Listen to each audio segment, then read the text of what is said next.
بسم اللہ الرحمن الرحیم۔ السلام علیکم عزیز طلبہ و طالبات۔ آج ہم جماعت ہفتم کی اقبال سیریز کی اردو کی کتاب میں سے سبق نمبر 3 پڑھیں گے۔ سبق نمبر 3، نظم و ضبط زندگی کا حسن، یعنی ہماری زندگی میں جو خوبصورتی اور حسن ہے وہ اصول و ضوابط کے تحت ہے۔ ہمارا ہر کام نظم و ضبط کی پابندی سے ہوتا ہے، یہاں تک کہ اسلام بھی ہمیں نظم و ضبط کی پابندی کا درس دیتا ہے۔ ان نکات کو مد نظر رکھتے ہوئے ہم نظم و ضبط کی اہمیت کے بارے میں جانیں گے۔ لفظ نظم یا ضبط اس قدر اہمیت کا حامل ہے کہ ہر جگہ اس کی موجودگی محسوس ہوتی ہے۔ اللہ تعالیٰ کی ہر مخلوق قاعدے اور اصول کی پابند ہے۔ اگر آپ غور کریں تو جب چونٹیاں اپنے کام میں مصروف ہوتی ہیں تو وہ ایک قطار بنا کر چلتی ہیں۔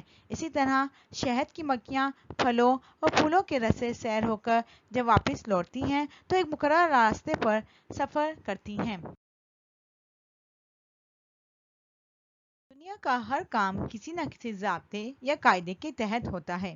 یہ زمین و آسمان، یہ چاند، ستارے، سیارے اور سورج، یہ سب کسی قاعدے یا قانون کے تابع رہ کر چل رہے ہیں۔ سورج کی گرمی، اس کی چمک، چاند کی دمک، سورج کا نکلنا، اس کا غروب ہونا، زمین کا گھومنا اور رات دن کا پیدا ہونا، موسموں کا آنا جانا، ہواؤں کی گردش، سمندر کی لہروں کا اتار چڑھاؤ، یہ سب کچھ ایک قانون کے ماتحت ہو رہا ہے۔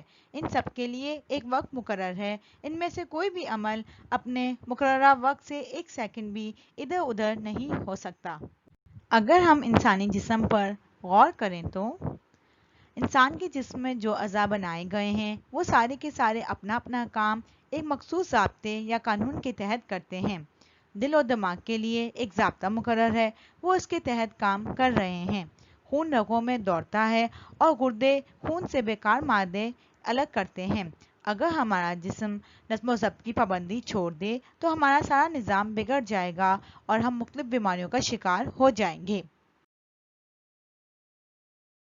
اسی طرح اسلام کے اصول اور عبادات کا نظام بھی ہمیں نظم و ضبط کی پابندی کا درس دیتا ہے۔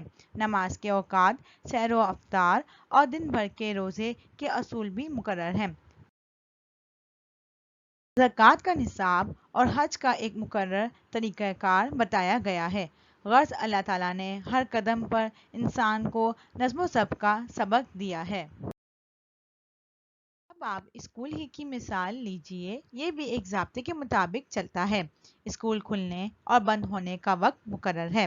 طلبہ و طالبات نظم و ضبط کی پابندی کرتے ہوئے وقت پر اسکول آتے ہیں اور دعا کے لیے قطار بنا کر کھڑے ہو جاتے ہیں، اور جب دعا ختم ہو جاتی ہے تو قطار بنا کر اپنے کمرہ جماعت میں داخل ہو جاتے ہیں، اور جب چھٹی کا وقت ہوتا ہے تو بچے قطار بنا کر اپنے کمرہ جماعت سے باہر نکل آتے ہیں۔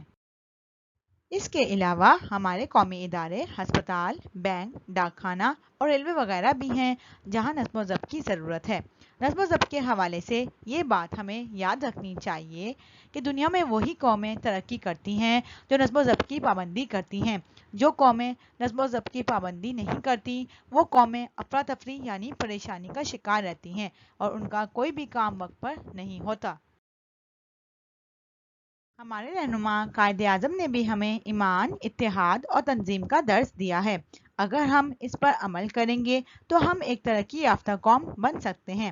امید کرتی ہوں آپ کو آج کا لیکچر سمجھ آ گیا ہوگا۔ اپنا خیال رکھیے گا۔ اللہ حافظ۔